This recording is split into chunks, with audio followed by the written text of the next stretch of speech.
Oh. Attorney Lorna Kapunan, kumbinsido mga kababayan, makukonvict si Sara Duterte. Bakit daw?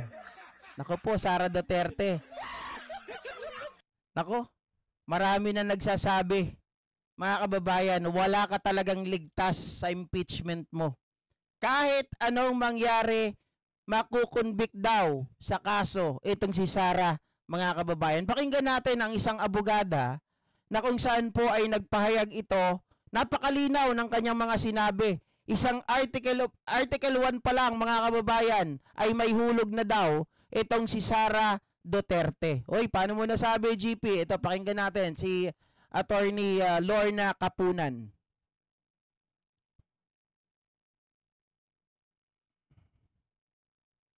Iyak na naman sigurado ang mga DDS dito kapag narinig ang pahayag ng isang abogado. Po yung formal accusations against a total of 7 articles of impeachment. Sa mga viewers po natin, yung articles of impeachment, ito po yung formal accusations against the Vice President. So dun sa 7, kinukonsulta ba kayo sa lahat ng iyon or meron specific articles that you're being consulted on? I think pag pinag-uusapan ng articles of impeachment, mas madaling maintindihan. Kasi parang pag sinabi mong impeachment, di na maintindihan ng tao, no? Pag sinabi mong krimen, mas maintindihan ng tao, no?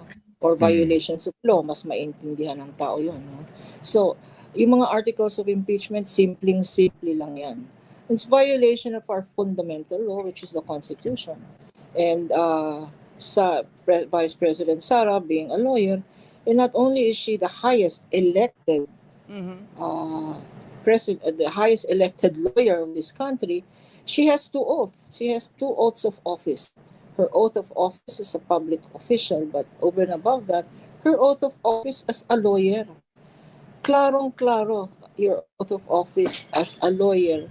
Meron tayong tinatawag na code of professional responsibility, and very recently nitong May 2023, no, dinagdag ang accountability.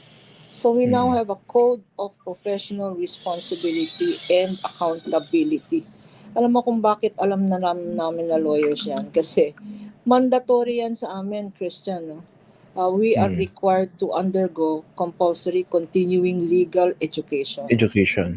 Yan, lahat ng lawyer. Okay, so lahat pala ng lawyer, mga kababayan, ay compulsory sa kanila na continuous yung kanilang gawing pag-aaral. Ay ibig sabihin, yung magre-review lang, not necessarily yung sinasabi na dapat ay gampanan nila yung kanilang tungkulin as a mag-practice ng law.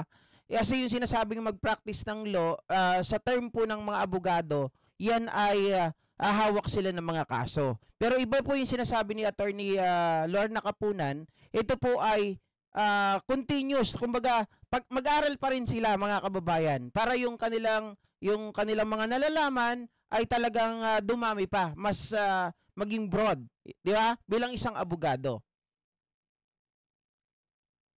Lahat ng lawyers, at kung hindi ka kumuha ng legal education na yun, hindi ka pa pwedeng pumirma ng mga pleadings, hindi ka pwedeng mag-practice as a lawyer. And in fact, the reason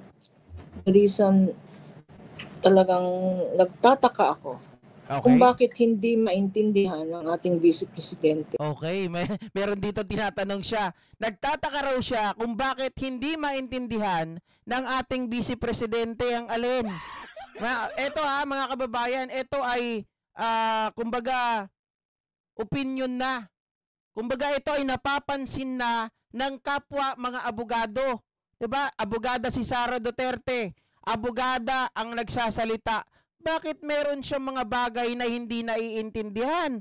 Samantalang siya ang pinakamataas na appointed, mga kababayan, tawag dito. Siya may pinakamataas na posisyon bilang isang abogada. 'Di ba kasi vice presidente siya eh. Yung kanyang obligations as a public officer and over and above that as a lawyer. Klarong-klaro yan sa canons natin. Canons. Okay, so pag-usapan natin yung articles of impeachment. Ikaw ba kung nag-threaten ka Article 1? No? Kung ikaw Article 1. Article 1 is threatening. Alam naman ng lahat yan. Ano? She holed up for 2 nights in the office of her brother in the House of Congress because her chief of staff, Zulueta Lopez, was in the detention facility. Okay. So, siguro sa galit niya, no? Because I don't know kung bakit pinag-uusapan si Zulueta, lagi siyang galit, no?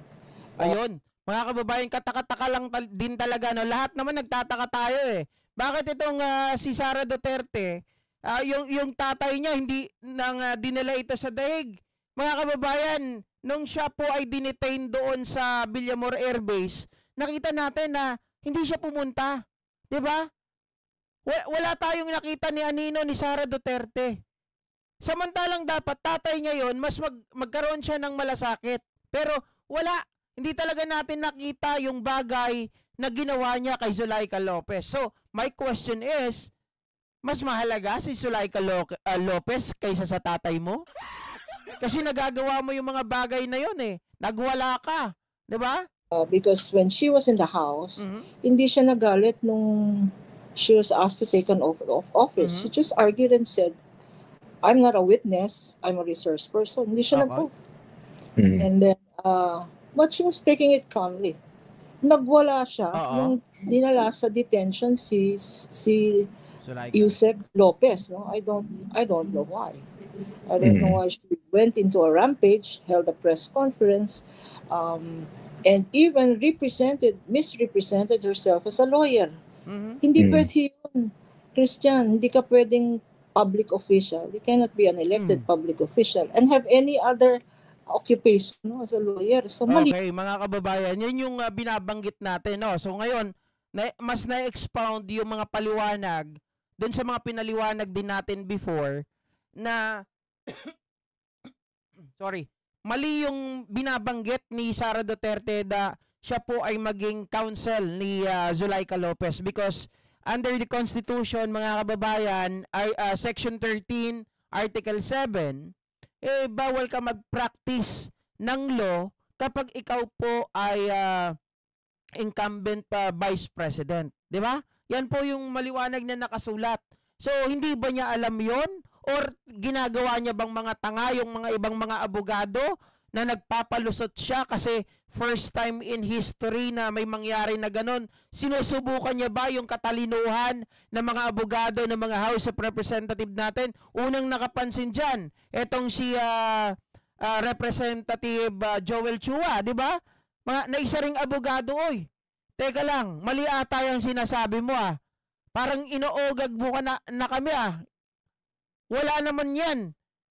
Magbitaw ka muna bilang Vice President kung gusto mo maging counsel ni Zulaika Lopez. Yun. So, she held a press conference, hold up there, and threatened.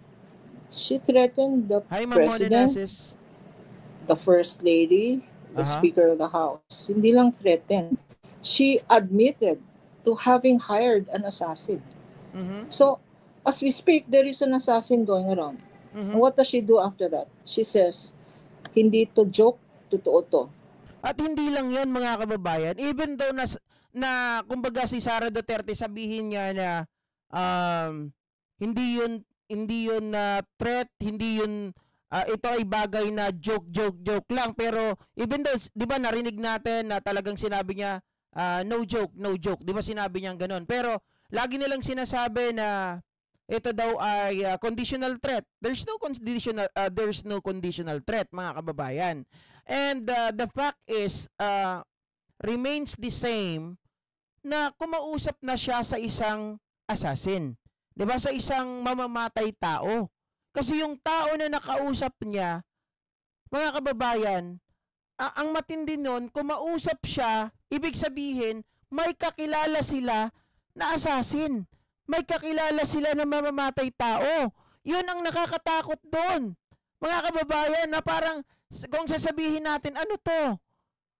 yung mga ayaw sa mga mamamatay tao kuno, yung ayaw doon sa mga tao na illegal ang ginagawa, sila yung nakadikit at kakilala nila. Bilang Vice President, if that person is an assassin, a killer, mga kababayan, dapat yan, pinapahuli mo. Baka mamaya yung tao na yan, it also involves to other criminal cases. Diba? Pero pinapayagan, kinausap niya pa. At talagang nagkaroon sila ng matinding kumbaga mga kababayan, kasunduan, 'di ba? Kasunduan. May kasunduan 'yun, imposible naman napapatay yung isang tao na 'yun without a money. Napaka-imposible noon. Ang nakakatakot, may kakilala kayo na mamamatay tao, nakausap mo, tapos wala kang ginawa. So, ibig sabihin, natutulog ka kasama ng mga mamamatay tao. Yun ang nakakatakot doon. So, ang isipin mo, ito ba ay kakilala lang? O baka mamaya, ito ay talagang tirador nyo na nasa tabi mo palagi. Pero kapag kailangan, huhugutin mo para pumatay. Now, when she's being investigated sa NBI, her defense is, she didn't threaten, joke lang. Joke lang.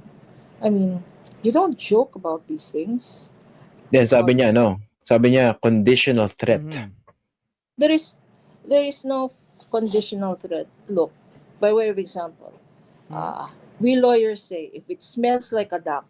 Okay. Hello everyone, I'm excited mga kababayan to introduce Blue Song, the maganda yung sinasabi ni Attorney Lorna Kapunan dito. Like a duck, quacks like a duck. Say, if it smells like a duck, talks like a duck, quacks like a duck, like a duck, it is a duck. It is not a chicken. Okay? Tama. Mga kababayan, ang ibig sabihin nun, smells like a duck, quack like a duck, fuck like a duck, mga kababayan, it is a duck, not a chicken. So, ibig sabihin, ang katotohanan ay hindi mo pwedeng palitan. 'Di ba? Hindi mo pwedeng ipagkaila. Hindi mo pwedeng sabihin yan ay duck. Pero sasabihin mo hindi, chicken 'yan. Nakikita mo na nga na duck 'yan, sasabihin mo pa na chicken 'yan. You know the difference between the two. 'Di ba? Alam mo ang ibig sabihin ng duck. Alam mo ang kaibahan niya doon sa chicken, mga kababayan. Hindi mo pwedeng sabihin, oy, ano ka, bulag? Yung duck, sasabihin mo, chicken yun. Anak ng tinapa. So, ibig sabihin, huling-huli na. Alam mo na yun talaga yung sinabi. Pero, ikaw gagawa ka pa ng rason. Hindi ako nag-threat. Ulul. That's exactly what she did. She threatened and now she's saying conditional threat. Even if it is a conditional threat, no? What is admitted fact is she has already hired. Exactly. She has already hired an assassin, and it's even scary na she knows assassins. She knows who are assassins for hire, and she has already hired an assassin. Okay. At pumayag na raw, di ba? Yun talaga, nakakatakot nun, mga kababayan. May kilala sila, nakausap niya, nagkaroon pa sila ng tawag dito ng kasunduan. Di ba? Ang isang tao, highest official of the land, one of the highest official of the land, mga kababayan, nakikipagkaibigan sa isang assassin. Sabi niya, wala daw assassin. Diba, sinasabi ni Sara Duterte, uy, wala akong binanggit na assassin doon. Walang mamamatay tao. Mga kababayan, maaari bang sabihin mo, yun nga, sabi ni Attorney Lorna Kapunan, smells like a duck, walk like a duck, fuck like a duck, is a duck. Hindi mo pwedeng sabihin na yan ay chicken. Na kahit na sabihin mo na hindi mo binanggit na may assassin, the fact na ikaw ay nakipag-usap sa tao, napapatayin niya ang presidente, ang first lady, at ang itong speaker of the house, mga kababayan, ibig sabihin, yan ay bayaran, yan ay mamamatay tao. Hindi naman pwedeng sabihin, mga kababayan, papatay ka ng isang tao tapos hindi ka mamamatay tao. Sige nga, Sara Duterte. at pumayag na. So, yun ang Aha. Article 1. No? So, klarong-klaro, it is a threat. It Mhm. is also inciting to sedition. Mhm. Okay. Di ba klaro Attorney, yung Apo, before we move to the other articles, no? So dito po, ayun ang sa mga viewers natin. Article 1, basically, ito yung pananakot na ginawa ni Vice President against the President, First Lady, and the House Speaker. speaker? Correct. So dito pa lang, malakas ba? Gano'ng kalakas yung kaso ng House Prosecution Team? Kasi ang claim ni Sarah, confident yung mga lawyers na Okay. mananalo sila. I don't know.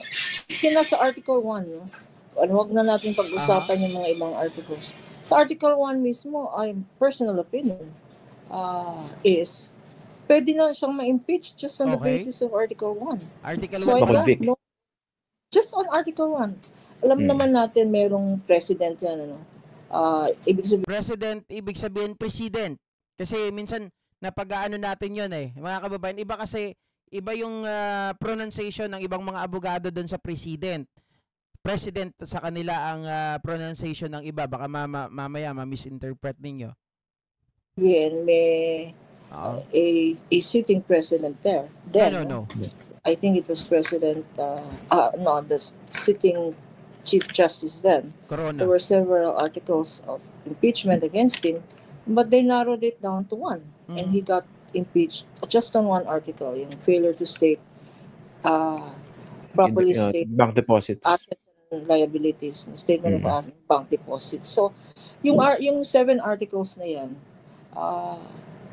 kung gaano ka-confident ang Vice President Sara Duterte, and I think it's misplaced because wala pa siyang pinapakitang evidence at all on any of the 7 articles. Except yun mga kababayan. So sabi ni Attorney Lorny Kapunan, sigurado makukonvict ito. Doon pa lang sa Article 1 ay pwede na siyang mahulog. 'Di ba? Talagang makukonvict na siya. Yung iba pa kaya, mga ka-GPnatics. Maliwanag na maliwanag. Tapos ngayon daw, ang ginagawa ni Sara Duterte, wala pa siyang sagot doon sa mga articles na yon. Nakita naman natin, puro pamumulitika ang ginagawa. 'Di ba? Puro pag-endorso ng mga politiko. Baka nangangalap pa ng pondo. Siyempre, kapag ikaw in-endorso mo ang isang politiko, mga kababayan, may kakibat yan na pera. Hindi naman pwedeng isang politiko, one of the highest leader of the land, tapos i-endorso mo, walang pera. Alokohan. except for denial. No? Pwede na yan makonvict sa Article 1 lang. No? Sabihin ko lang na there is a difference. No? It is the House that impeaches. Exactly. As of now, Vice President Sara Duterte has already been impeached by the House. What does Yes. that mean? Malaking ano yun, Ibig sabihin, factor. may second stage yan. Ang House, trial. parang pag pinag-usapan natin ang proceedings, no? Ang House parang prosecutors lang yan. They file a case, and it is the Senate which will constitute itself as an impeachment court that will decide on conviction or acquittal. Pero hindi lang conviction or acquittal, no? Kasi dalawa ang prayers sa impeachment complaint. Number one is to convict her, and conviction means being removed from her position as Vice President. And there is a second prayer, no, which is permanent disqualification from Perpetual holding any disqualification. public office. So, Okay. so magsasabi, magaling si Vice President, magre-resign na lang yan para hindi na ituloy yan mali. The more important one is she fit for public office? And Okay, mga kababayan, pinag-uusapan doon, fit ba si Sara Duterte? Diba? Yun pa yung mga magiging katanungan dyan Kasi doon sa article daw, mga kababayan, meron pang isang article doon, I think Article 7, yung sinasabi na siya ba ay may kakayahan na hawakan ang isang public office. Nakita naman natin may krung-krung. Diba? So naniniwala itong si Attorney Lorna Kapunan na talagang posible, malaki po ang tsansa na makonvict doon pa lang sa Article 1 ay may laglag na talaga si Sara Duterte. Ngayon, dahil nga po sa